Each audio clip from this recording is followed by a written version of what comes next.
Hello again, everyone. This is Reg from Micro Grinder, coming with another video of my new Shadow series. This video has been submitted to me by Reddit poker user Arab Juice. You'll be seeing it for the first time as I am. And what I'm going to do, I'm going to play it back on double speed and hopefully get through as much of it as we can. We're going to make the video run for around 45 minutes. And hopefully we'll see all of the video, but if we don't, I apologise, I'll produce. It will just mean we've had quite a lot of content to discuss. We're going to label the tables 1, 2, 3 and 4, and if any more get added, as I'm not sure if they will, we'll go 1, 2, 3, 4, 5, 6, if that's what happens. So without further ado, let's get into it.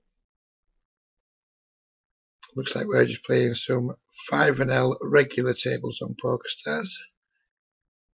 I recently made some comments on PokerStars on Reddit that, to be fair, haven't been too badly received, basically stating my dislike of PokerStars as a company and what I believe the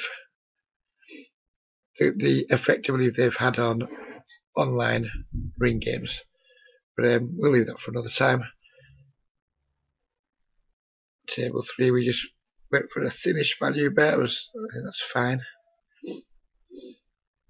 Up on table 1, we've raised the king 10 from earliest position, which again I think is absolutely fine.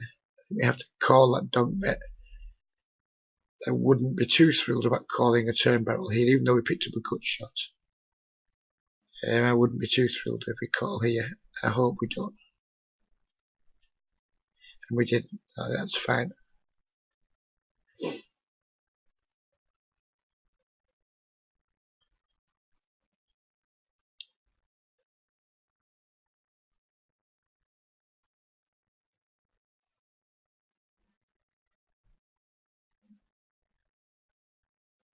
I'm not really sure what happened on that top right table there. We seem to be clicking fold a lot, but not folding. That could just be another glitch. Let's just take a second if we can, just to see what we think of our friend Arab Juice's table selection before we go on and take a look at this 3-bet, which I think is quite an interesting 3-bet. So let's have a look around the table, see what we've got here. We've got at the top left table, on table 1, there doesn't appear to be any traditional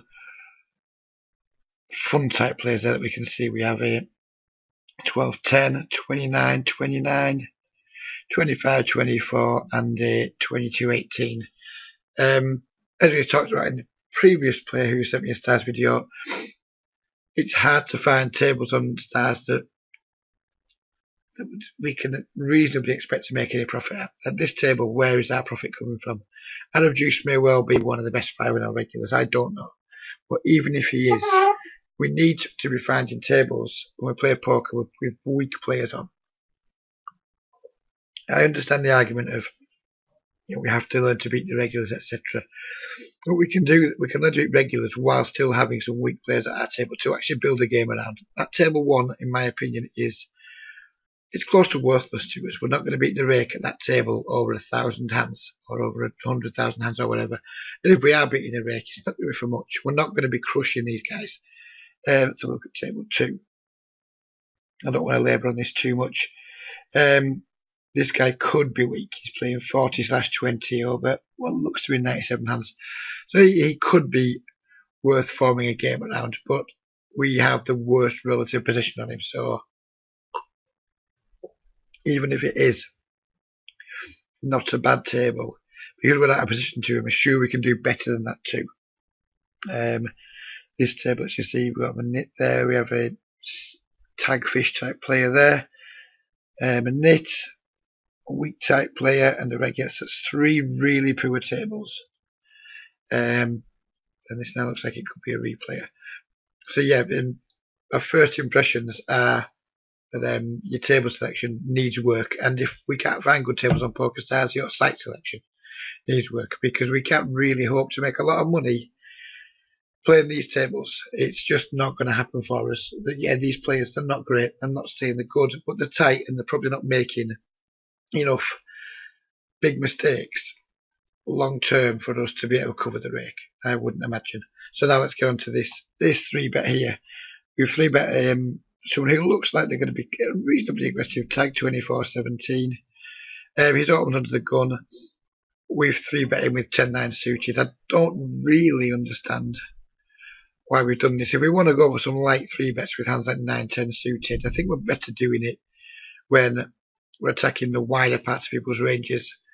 Even though it's 24-17 and he looks like he's probably going to be somewhat aggressive, I don't think it's attacking us under the gun range is the best way to attack him. I mean, hand like 10-9 suit is pretty good, but getting under the gun range, if he continues in the hand, we're going to be in bad shape almost all the time. I understand that we have implied odds against aces, kings, etc. We're just going to 4-bet them most of the time, and we're not going to get to realise any of those implied odds. So when he calls, he's going to call with pretty well-defined range unless he's bad. And that range is, again, he's going to have 9-10 suited in a lot of trouble. It's going to contain hands like pocket 9s, pocket 10s, pocket jacks, maybe pocket queens that all have us dominated. Then he's going to have us high carded a hell of a lot of the time too with all sorts of suited broadways. Yeah, I think this is quite a poor 3-bet. Middle position versus under the gun. But let's see how it plays out.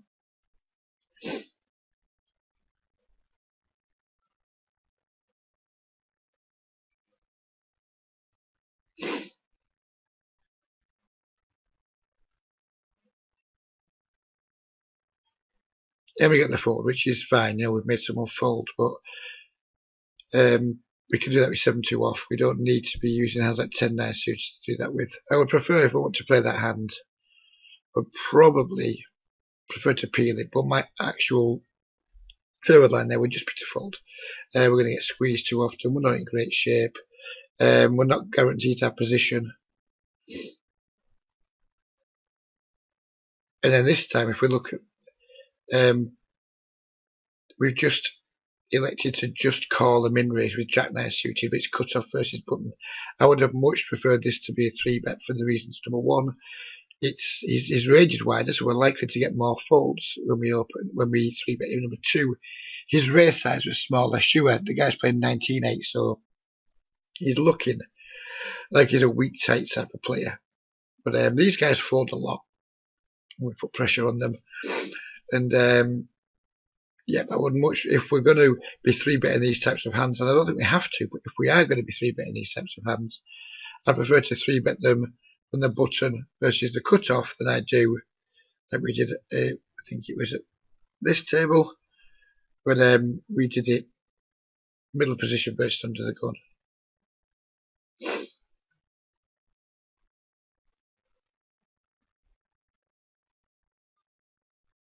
I think I like a raise here on table 3 with our. We have it's ace XX, but when he min bets, I mean, who knows what the min bet means? We don't know anything about this player. I mean, I love Juice Fine, but we don't. But when guys min bet like this, I'm just going to take a stab at. I'm going to treat it like a check. I'm going to react how I would to a check. And here I would probably bet versus 2 checks because we have no showdown value. We have a backdoor flush draw and a backdoor straight draw. So I would see this min bet here and I would raise to around 30 cents with the intention of barreling sometimes on a spade, on a 10, maybe on a queen too, but unlikely. Usually it's just anything that gives us a flush draw or improves us to an open-end straight draw, and giving up if our equity doesn't improve. So it looks like we are going for the raise. I like it. I don't hate the sizing either. If we're going to use 40, we went for the fold in the end. That's a shame. I would like to have seen us raise there.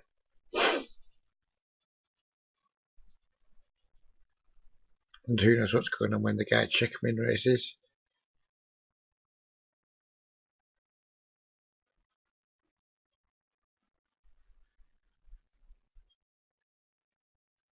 And there we go. Who knows what happened in that hand, but this guy turned up with King Queen. This guy turned up with ace-10, so he's check min raised.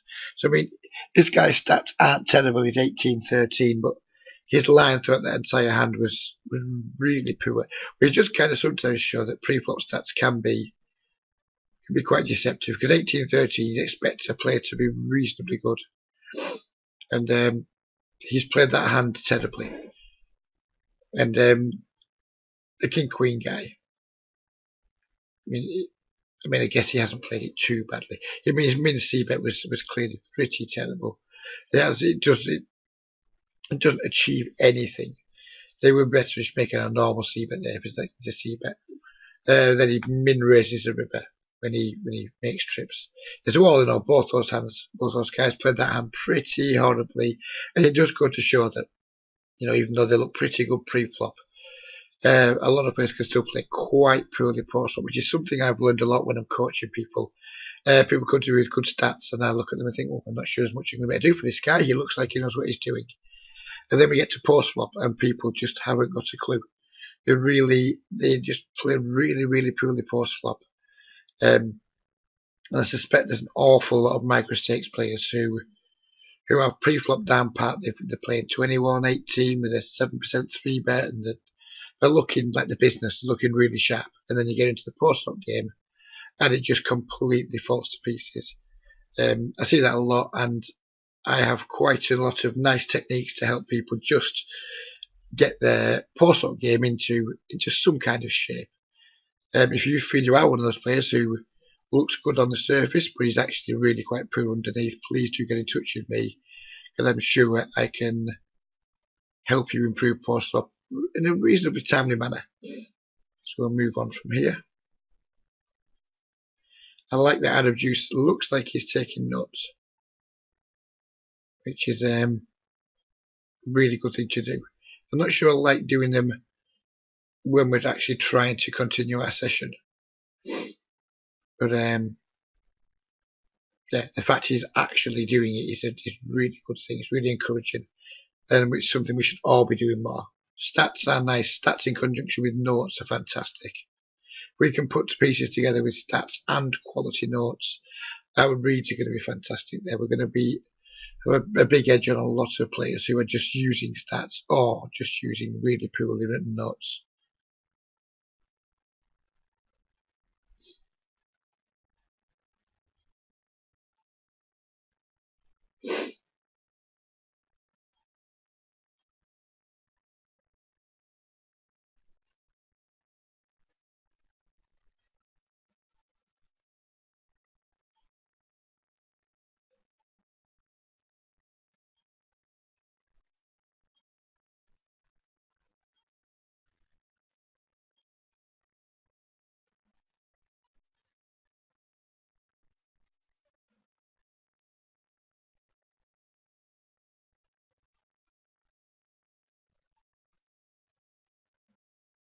I like the estimation there with the 2 5s. And again, this is now looking like I may have misread this guy's stats, because now he's 44-10, so I'm not sure why I must have missed something earlier when I was labelling him as weak tight, because now he looks pretty loose passive. And this changes table 3 from being a table we shouldn't be at to being a table that we absolutely should be at. We have direct position on a loose passive player. It's absolutely what we're looking to get.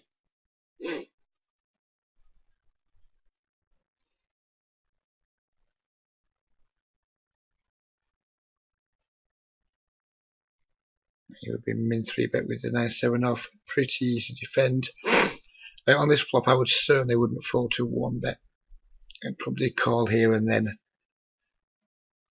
And probably not call the turn. I will not say I'm calling to reevaluate, because I'm not. If he just bets the turn, I'm just done. Yeah, I like the check back there too, and I would consider maybe betting the river there just for some very thin value against exactly that type of hand. I think if he has a queen, he's not going to check the river too. So I think the only thing we're going to be behind you there most of the time is the jack, that he's bluffed the flop, hit the jack on the turn, and then decided to just try and show it down. So I may have gone for some thin value there, because this player looks quite bad. He may have paid off with ace-high there, or who knows what kind of pocket pair.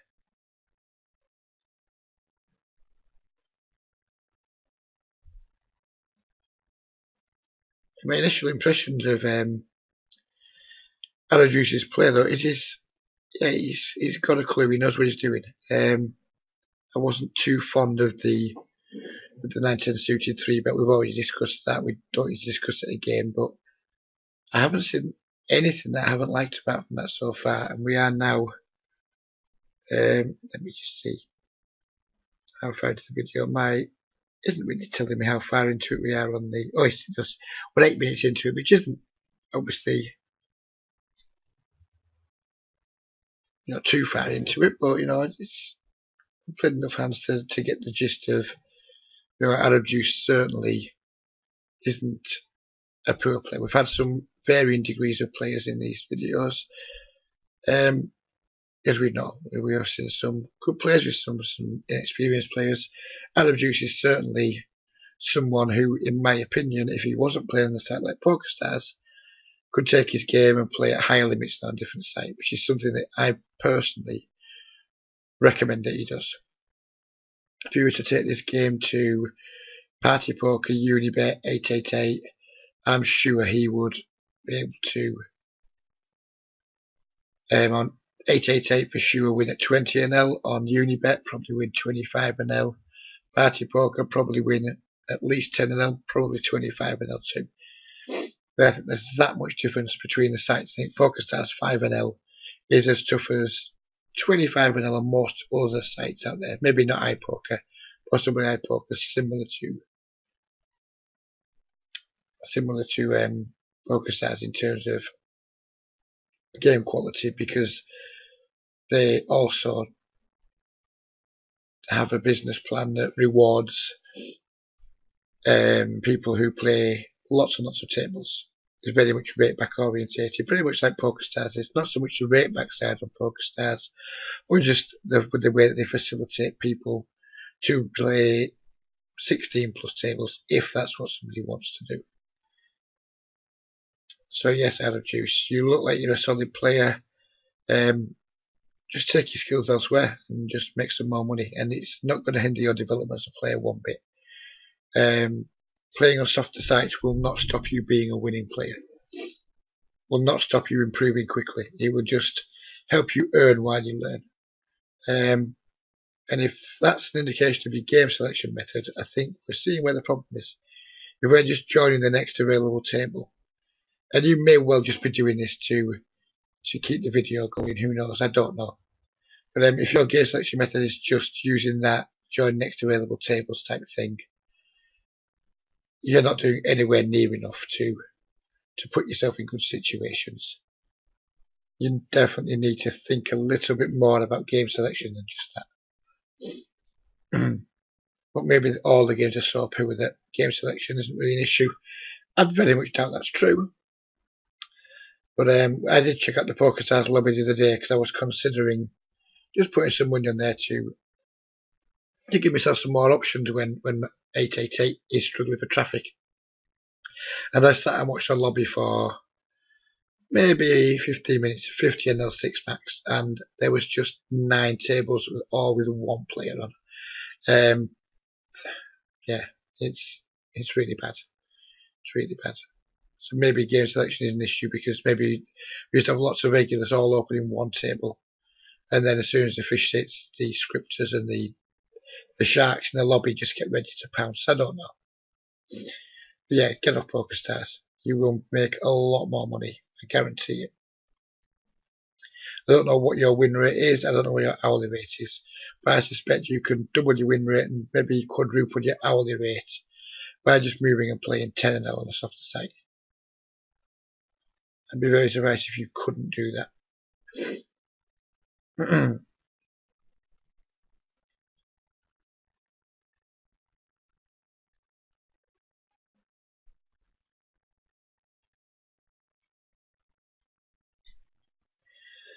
And now it looks like we're playing heads up against another regular on the top left table. This is good for practice. I mean, I don't mind sometimes playing some heads up against a regular. I'm happy to do it. Most regulars won't play me on 888. And Dolly's wasn't particularly good. I just think it's because they are just aware that it's probably not good for them to play another regular heads up in terms of how they're going to make money. Well, I don't mind doing it sometimes. It can sometimes be a nice test. Help us practice a little bit. And although it does go a little bit against what I should be saying about game selection, if we're just doing it from a practice and our skills point of view, I think it's fine. If we're doing it from a making money point of view, I think it's futile. But also, playing regulars heads up is not the worst thing in the world to do if a good game forms around us. So have a look at this table now when we've had two players sit to our direct right, both with 80 big blind stacks. There's a good chance they're going to be certainly weaker than average. So yeah, we've played a regular heads up for maybe 2 or 3 minutes. We may be neutrally V against him, but if we can be neutrally V against him and then find ourselves in a good game 5 minutes later, it's certainly worth doing. So yeah, it's something we can all do when it comes to game selection. If we do struggle with game selection because we find it hard to find good games, well, start creating your own. The best way to get involved in a good game is to start one usually.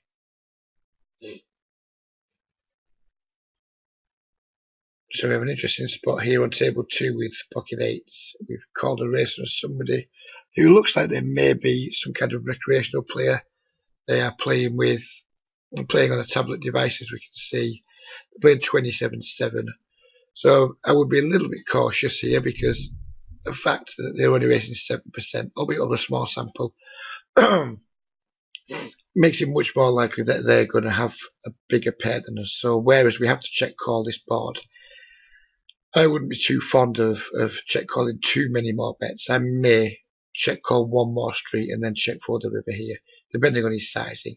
If he bets 2/3 pot or less, I would check call the turn and then check for the river. If he bombs this turn, if he bets 45 cents or more, I would just check fold now. So that would be my line here. So we check. The tails go missing. This guy is tanky, he's checked back. So now, the question is, can we go for value here? Do we have a hand? I mean, I think his most likely hand here is going to be 2 overcards. A hand like King, Queen, Ace, Queen, those type of hands. It's now, are we going to get paid off if we make a small value bet versus those hands? Or are we going to make more money by bluff catching? And we don't have any or many, but nothing that I can tell. Post-flop reads on this guy. So I would be more inclined to check call here, but if I was going to bet, I think I'd bet maybe just 1/3 pot and just try and get a curiosity call. And if I bet 1/3 pot and he raised, I would be mighty tempted to call.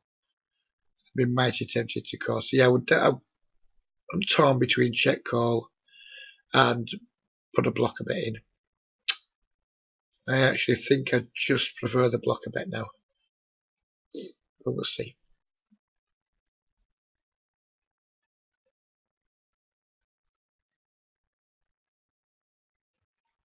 And I think we have a really easy call here. He's bet half pot. He could have a jack and played it this way. He could have easily have a hand like King Jack, Queen Jack that he's pot controlled the turn with. I mean, we're not sure to be good here, but we're getting 3-1 on a call. You know, we don't need to be good very often for this to be fine. So yeah, I would absolutely call here.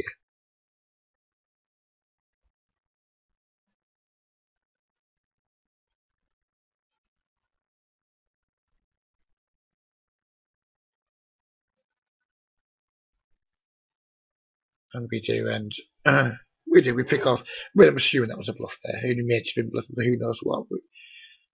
He could have been betting for a number of reasons there. We'll never really know why he's betting, but that's why I would have gone for the bet too, because he can have hands like that too. I didn't mention that, but those are all sort of hands he can have.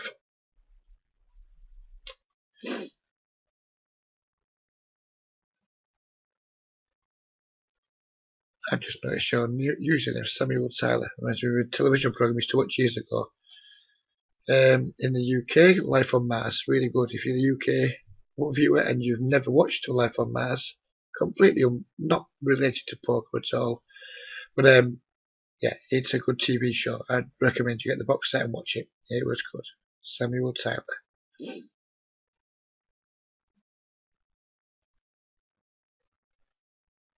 So here again now, I think we have a good 3-bet spot here. With the ace-8 suited, I don't think we can call. We can consider calling because of this guy in the big blind who looks like he could be certainly maybe not a really weak player, but certainly a below average quality player. So we also have this 40-20 guy, so we could call here.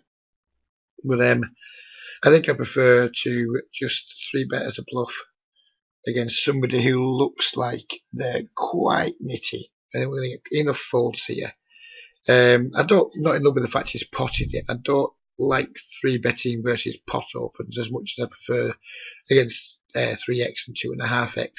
But having said that, ace-8 suited is a really good hand to do it with. It's doing okay when we get called. People's calling range are going to be pretty much pocket pair heavy, and some Broadway cards. So we're doing okay when we get called. Ace-X usually does okay in 3-bet pots, and the fact we can make flushes and flop aces is really quite good for the times we get called. Then if we get 4-bet, we have a really easy fold. So I think I just prefer 3-betting here. Calling would be my second option, and obviously I don't think I'd ever fold in this spot. So that's how I would play it. And we have gone for the 3-bet, so I like that.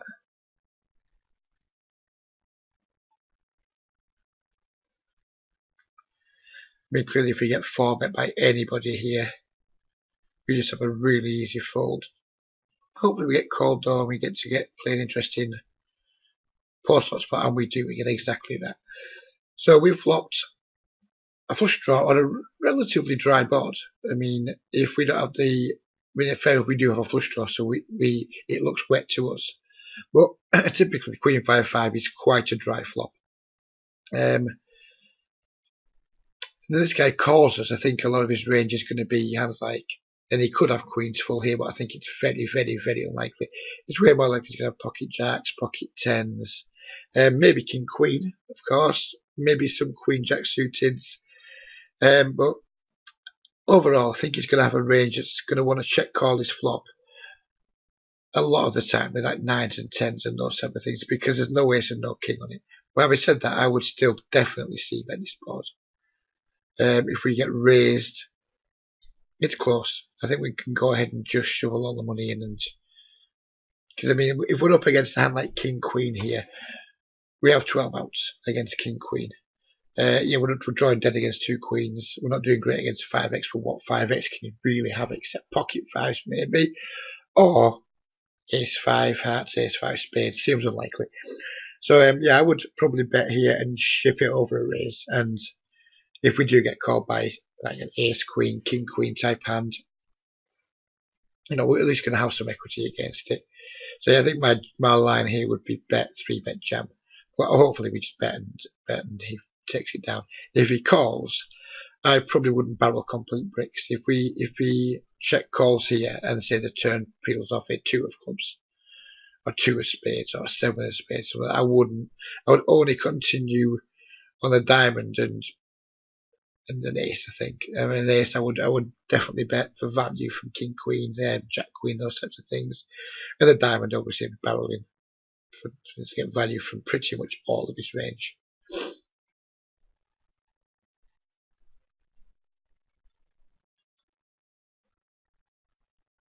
So he does check. So what sizing should we choose here?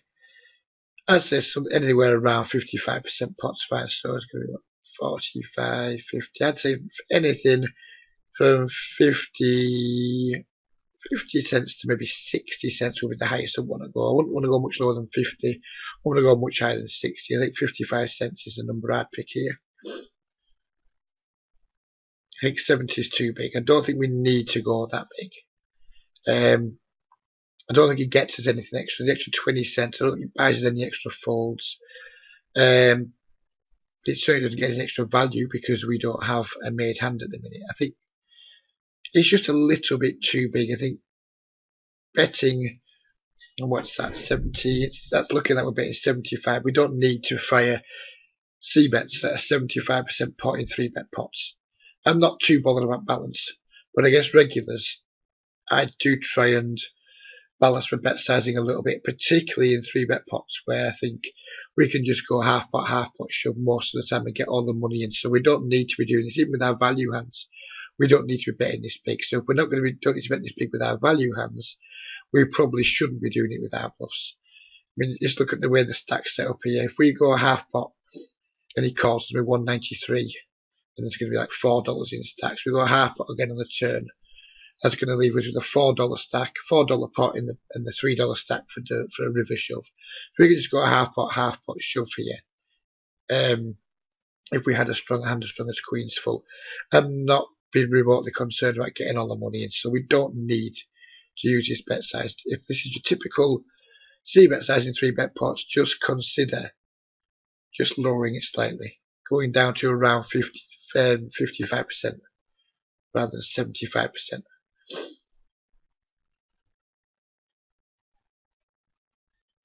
We've been called, and then this brick that we talked about has peeled off here. I would not barrel this turn. I wouldn't even be close to barrel this turn. If we barrel the turn, we can't really barrel the river as a bluff because look how it's going to leave us. If we say barrel the turn for 120 and he calls, that's going to be put in like 470 in the pot, and he's only going to have about 250 left. So we're going to leave ourselves with a half pot river shove. People don't fold bluff catchers too often to half pot river shoves. This is where if we were going to want to have a run a triple barrel bluff line, this is where half pot works much better, because at least we leave ourselves with a decent river bomb then, rather than a smaller river bomb. But I would absolutely just check back here. I don't think we pick up any fold equity at all on that card, and obviously our pot equity's been hurt by us not improving.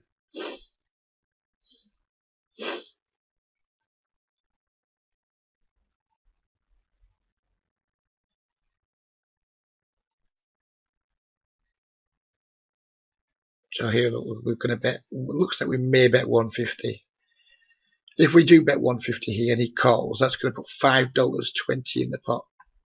It's going to leave $2.40 behind. It gives us almost no chance of, well, not almost no chance, that's wrong, but it really reduces our chances of getting a river bluff shove through against a hand like Queen X, Pocket Jack, something like that, against his bluff catchers. And also we're going to end up committing ourselves now. If we bet this 150 and he shoves on us, we have to end up calling it off with probably not much more than 20% equity. And that's not a good place to be. We don't want to be calling off the turn too often with 20% equity, where we can just try and realise our equity for free here. If we had more fold equity, I wouldn't mind this bet, but I don't think we're going to have enough fold equity. And the guy might make a line of me, may fold. Well, overall, I don't think we have enough fold equity on this board, the way this hand's played out, to fire a turn barrel. And if we are going to fire a turn barrel, 150 is way too big.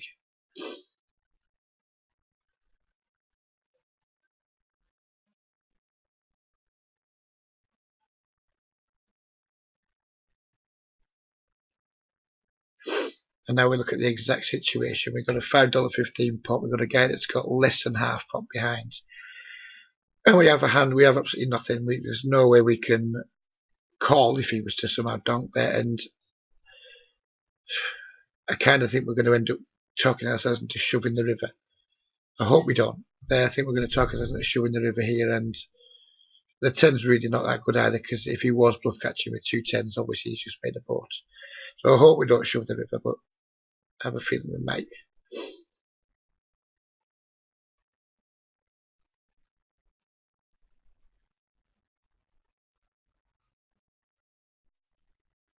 And we do just give up in the end. I'm having the guy did have Queen's full. So yeah, we don't be too result orientated by that hand. But yeah, I definitely think that the turn bet is pretty unprofitable there.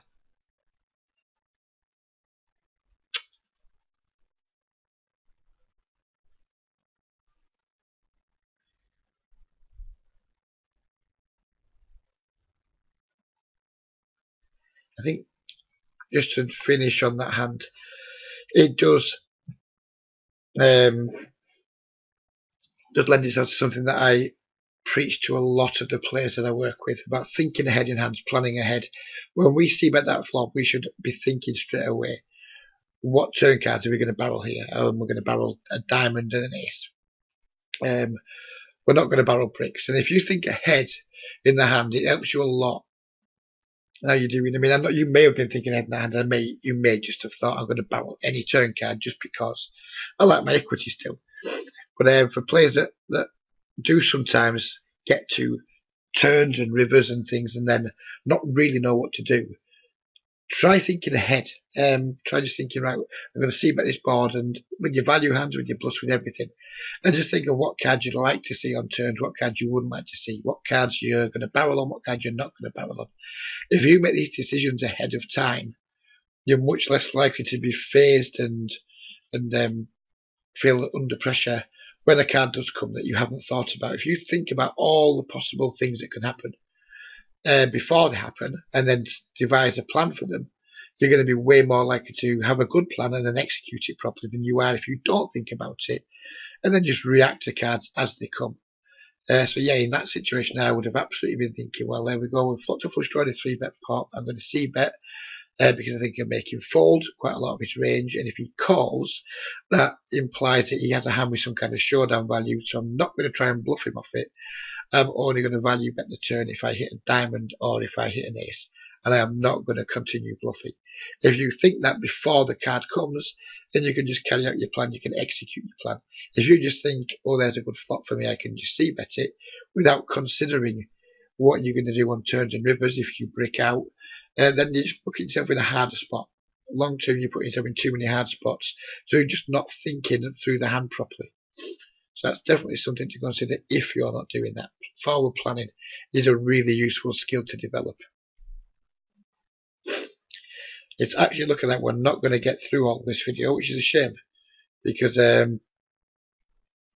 it's been really interesting seeing somebody who's quite a good player on the basis of things, but maybe made a couple of mistakes in 3-bet pots now with 10-9. Fair enough, it wasn't a huge mistake, but I personally didn't like it. And now with the ace-8. So yeah, it's been quite interesting. I might actually make this video go a little bit longer than usual. Usually I'd be stopping in around 8 minutes time for a 45-minute video, but I actually think that we can actually learn quite a lot from this video. So I'm going to run with it a bit longer. If I end up making an hour-long video, well, so be it. I think it'll be worth it. The question here now is, do we go for thin value with our 3 kings? And it's a shame it's come up just before I got to pause it, but I like the check back, because even though we have 3 kings here, we have 3 kings with a pretty awful kicker, and it's what are we going to get value from? And I actually like that. I mean, I think we checked back. And I like the check back because even though we have 3 kings, we're not going to get value, or we're rarely going to get value. So I like the check back.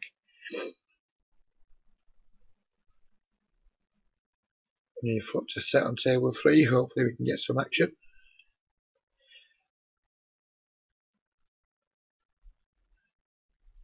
I'd be interested to see what bet size our hero uses here. And if we just take a look here, we're actually using, this could be a slight bet size until that Adam Juice has here. Remember the 3-bet pot, and we typically have to bet smaller than 3-bet pots, both for value and as bluffs, because we have no problem getting the money in. Here we've actually flopped a set on a really dry board. We c-bet, not too big, which I don't mind. It's hard to get calls on board this try, but when he calls, it would indicate that he has at least some showdown value, and he's also a 40/8. Is that 40-something 8? He's a calling station. I just don't think we get enough value here by betting 60% pot. I say this to a lot of my students: just make your value bets much bigger. Sure, it's exploitable, but we're not worried about getting exploited by bad players. We should make our value bets bigger and our bluffs just a little bit smaller against bad players, and not be remotely worried about being exploited, because they're just not doing that. That's what makes them bad, the fact they're not exploiting these things. when there's $1.03 in the pot here, I would have been betting an absolute minimum of 75 cents against a calling station. We bet 60 here. He calls. That's going to put 160. So he's going to put $2.80 in the pot, which means we could probably bet, say, $2.20 on the river. But I suspect we're not going to bet that much. If we bet 75 here, that will put $3.50 in the pot, and then we could go for $2.80 on the river. So if we use my sizings and we get called twice, we're going to get a pot of like $3.50 with $2.80 on the river. So we're going to end up with a pot, if he calls down, of around $8, $8.50. I'd be interested to see what this pot finishes up at if we do end up getting called down. And he falls anyway. But yeah, just make your bets bigger. When we're right at the top of our range, and there's lots of worse hands that can call, we should definitely throw on that board. If that guy is a queen, he's probably going to call 3 streets. Just really target the top of their range with your bet sizing. Here we are with 3-bet 3 kings here, and it'd be interesting what size we use. The last time we played in the 3-bet pot in this exact situation, we went for around 75% pot c-bet. Let's see what we use this time. And again, look here. We're making a mistake here out of juice with our sizing. If you're playing against skilled, observant players, and they see that all they have to do is play a few hands against you, and see that when you c-bet 70%, 75% pot, you're more likely to be bluffing in 3-bet pots, and when you're betting half potish, you're going for value more. This is going to be quite exploitable to anyone that's paying any kind of attention here. You need to work on this and just try and beat. And I don't care too much about balance, but in 3-bet pots, I kind of do care, especially against regulars, because this is the spots where people are paying attention to what's going on a lot more than single race pots. So yeah, we need to be. Actually, I don't mind that bet sizing so much. That's actually a decent sizing, but I'd like to see you use that sizing with your plus too.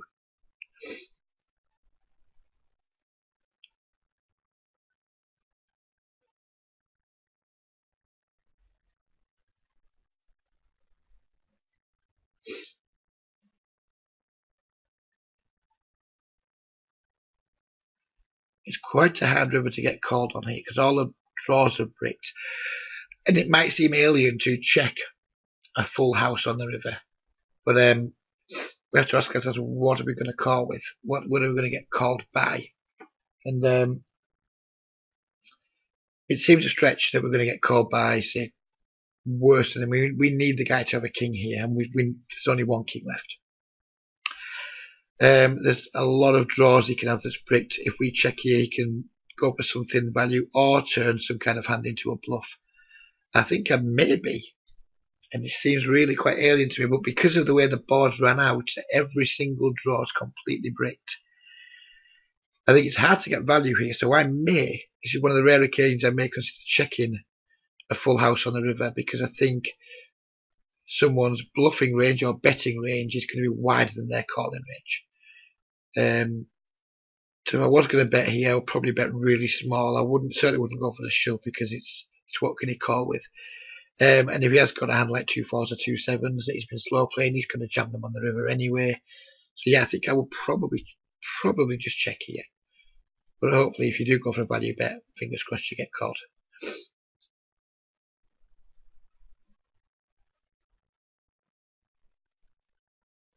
I think it's quite hard for someone to have a hand that can call with here, because if we had 3 7s here, or 7s full, wow. Well, shut my mouth. Shut my mouth. Not really sure what to say about that, apart from the fact that, well, the guy is an absolute whale. So maybe if I'd noticed his stats, I would have been maybe more inclined to shove there too. So everything I said there against this particular player is probably incorrect, because the guy's playing 75% of hands over, big enough sample for us to be reliable. We flop a lot of sets. Just notice a set on table 2. I'm not in love with the check back there. Really not in love with it. yeah, we're going to be able to get all the money in on the Turnham River because the pot's big enough. Well, just bet your hands. You know, we make big, strong hands. Just bet them.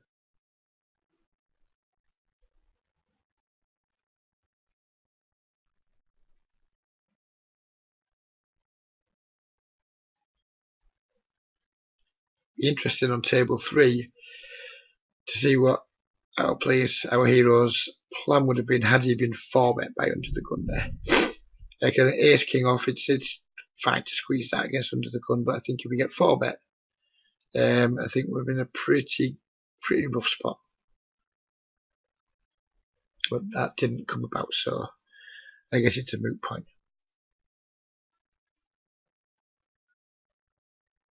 So we are up at 45 minutes now, and at the moment we are just halfway through our reduces video. I'm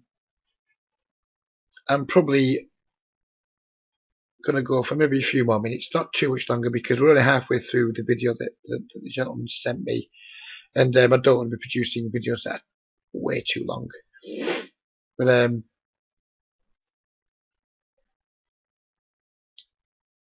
yeah, it's a shame because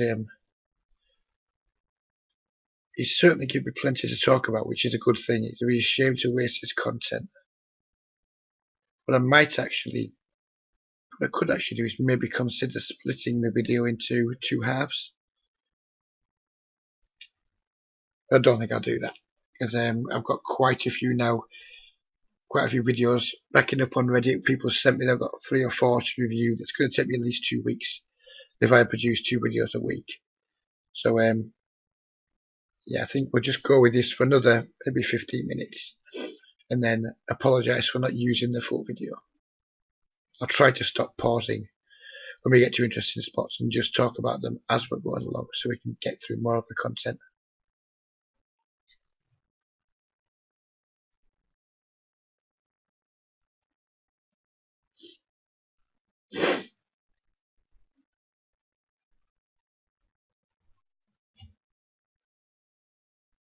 And looks like we were about to start abusing somebody in the chat box there. I'm glad we didn't. I don't think there's much need to be unpleasant in chat boxes. I do believe we should do more to engage with players in chat boxes, especially the weaker players who are here for who are playing poker for the social side of it. They probably enjoy having a chat at the table, etc. I think we should absolutely engage with these people, but not in a negative or derogatory manner. We should engage with them in a manner that gives them a pleasurable experience. Because it's a nice way to look at it, but these guys are our customers, and we need to make sure that they're having a good time when they're playing. They're not going to be having a good time if we're criticising their play, if we're laughing at them, if we're mocking them, or anything like that. So yeah, by all means, engage with your customers, but do it in a manner that enhances their experience.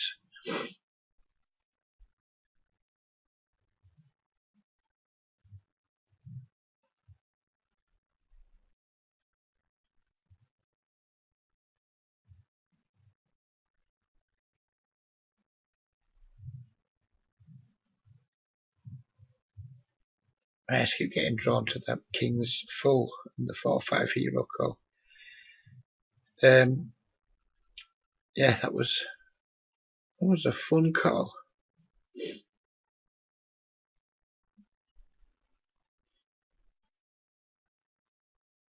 And there we go again. Look, on table 1 with our largest c-bets. We don't need to bet 35 into 45 there. We just don't need to do it. We're not trying to make somebody fold an ace. We're trying to make somebody fold to something that's better than 9 high. We can easily, in my opinion, just bet 28 cents there, something like that. And we can get people off King X, Queen X, Jack X, 10X, maybe. Not, it seems unlikely, but some pairs some of the time. By just betting smaller, we don't need to bet 35 cents there. It does the extra 8, 9, 10 cents buy us anything. If it's not buying us anything, there's not really that much point in spending it. And I don't believe it does. I don't believe people's calling ranges change for the sake of 8 cents. I think if they've got a hand to check calling with, they're going to check call if it's 28 or 35. If they've got a hand to check folding with, they're going to fold it, whether it's 28 or 35. We just don't need to spend the extra 7 cents there. We just, in my opinion, we're doing that all the time with our lower country bluffs.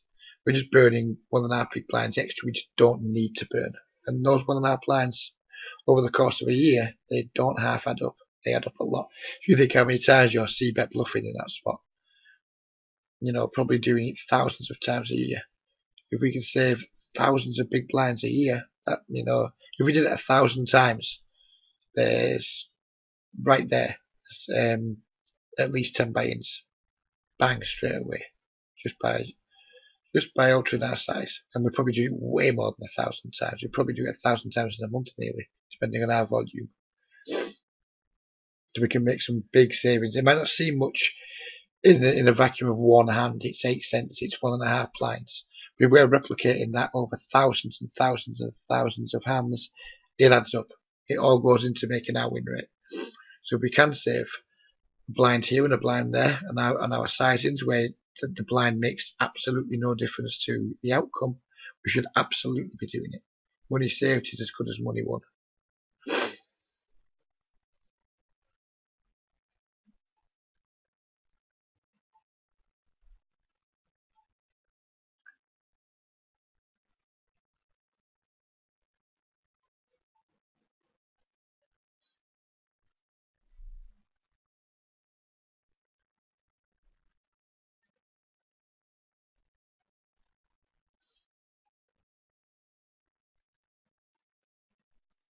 It looks like we're actually finding some better spots now as the video's gone on.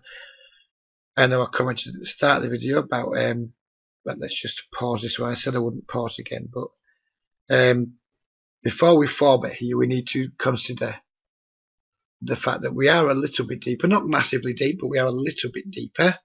And it's what kind of range do we expect to get it in against here if we are going to 4-bet. If we 4-bet here, 5-bet jams. We're probably going to be doing okay with the ace king off, but it's just ace king off. It's not a hand that we did.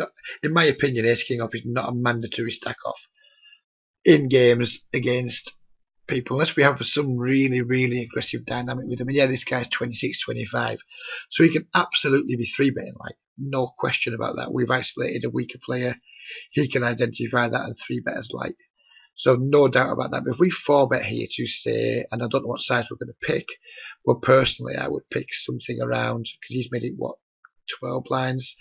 I'll go for maybe 26 blinds. So whatever that's going to be, 5 NL, it's going to be like $1.30. If we 4-bet it to $1.30 and he shoves on us, I kind of guess we are going to paint ourselves into a corner a little bit, but I don't think it's a mandatory stack off. And depending on the guy's post-flop tendencies, I think it could be nice just to call with ace king here and then look to play some poker post-flop with someone who looks like they're going to be quite aggressive. But it can't be terrible to 4-bet, get it in here, but I think we can do better than that. I wouldn't object to just calling here, but we'll see what happens. And I think with 4-bet here, most of the time what's going to happen is the guy's just going to fold. And he's going to end up folding a worse hand. And we don't really want people to fold worse hands very often. We're playing poker. We want people to call with worse hands. But if we're putting him in a 5-bet or fold spot, which is kind of what we're going to do here, if we make it 130, 140, something like that, he's not going to peel us very often. He's just usually going to jam or fold. It's not the best for us. We can do better than that. I would probably, unless I thought the guy was capable of 5-bet jamming ace queen, ace jack, and a lot of pairs, then I would probably select a call here. I prefer to call and then just play some poker post flop. That's my preferred line here against people who look really aggressive. And this is going to be way too big, this 4-bet. If we're going to make this is huge. This is going to be a massive mistake if we make this bet. And we'll talk about it if we make it. And we are reining it right down now. We just do not need. I mean, how many? Let's just figure out how many. That's 44 blinds of a 4-bet. This guy now can play absolutely perfectly against us. He can fold ace queen, he can fold ace jack, and he can just shove aces and kings here all the time, knowing he's getting called 100%. And yeah, this sizing is really, really poor. And this is kind of what I was talking about earlier, where we have players who look on the face of it statistically like the good players. And these are the kind of mistakes that we end up making, and these players end up making. I don't mean to call you these players here. That's rude. But yeah, this bet sizing it's really bad. And we can just easily make it 130, 140, and then sometimes we plan on like 4-bet calling. We can at least, when we make it 130, 140, induce some light 5-bets, because we create the impression of fold equity. We give no impression of fold equity. So when this guy jams, he's going to have a very strong hand. He's not going to turn up with ace jack or ace queen anywhere near as often as he is when he jams over $1.30. Yeah, the sizing is really, really poor, and I think you end up just creating a bad situation for yourself when you pick this sizing. And I'm going to hope the guy folds now, because if he jams, ace king's going to be in rough shape, I would imagine. And I'm glad we continued the video to get to this point, because it would have been a real shame if someone who's provided me with a good video didn't get to hear my analysis on this. And now we're in a devil of a situation. I hope we don't bluff here. It's when we getting somebody to fold if we bluff here. I mean, I don't think we can afford anything but a head up very often. I mean, if he's in the business of peeling our 4-bet, our enormous 4-bet, with a hand like 8s, 9s, 10s, he's not going to fold it on this board. Or he's very rarely going to fold it. I would absolutely just check back here and just try and get our hand to showdown and hope we beat ace queen, ace jack, something like that. My phone's just ringing, so I think it's a call we have to return. So we'll play this hand out, and I think we'll call it a day for the video. It might be a good spot to end it. This c-bet, I'm not really sure it's meant to achieve. We've got the fold, but I hope you don't take that, or I hope you didn't take it at the time as being, yeah, I played that hand fine, because the 4-bet size, it was the worst thing you've done in the whole video.